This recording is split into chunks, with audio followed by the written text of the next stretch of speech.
আপনারা খেয়াল করেছেন 5 তারিখের পরে আওয়ামী লীগের সময় যারা ছাত্রলীগ যুবলীগ করেছে, হাবিব সাহেব যখন ছাত্রলীগের প্রেসিডেন্ট ছিল তার সঙ্গে যারা পলিটিক্স করেছে তাদের ভাই ভাসতে গত সরকারের সময় যত অকাম কুকাম করছে তারা আজকে সব হাবিব ভাইয়ের শেল্টারে।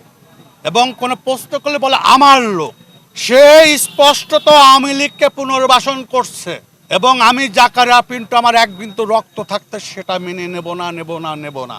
হাবিবুর রহমান হাবিব বিএনপিতে আসছে আওয়ামী লীগ থেকে। আমি জাকারিয়া পিন্টু স্কুল জীবন থেকে আমার এই বিএনপির মধ্যে দিয়ে জন্ম। আমি এই দল ছাত্র দলের থেকে আজ মূল দলের আসছি।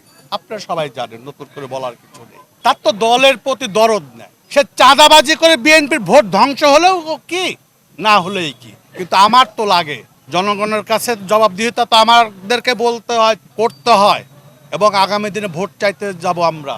তাই এই দল ক্ষতিগ্রস্ত হলে তো আমি বসে থাকতে পারি না একজন জিয়ার সৈনিক হিসেবে। তারই প্রতিবাদ স্বরূপ আজকের এই মিটিং। এবং সেই দুর্নীতিবাদ, চাঁদাখোর এবং অসৎ যে কমিটি বিক্রি করে, শুধু তাই না, সে নেতা কর্মীদের জুনিয়রদের পর্যন্ত বলে যে তুমি যা করো করো, অর্ধেক আমার। এই ক্যারেক্টারের যে নেতা, তার মুখে কিভাবে উচ্চারণ হয় চাঁদার কথা, কারণ সে ওই পথের মানুষ, তাই সবাইকে তাই ভাবে। তারই প্রতিবাদে এই মিটিং।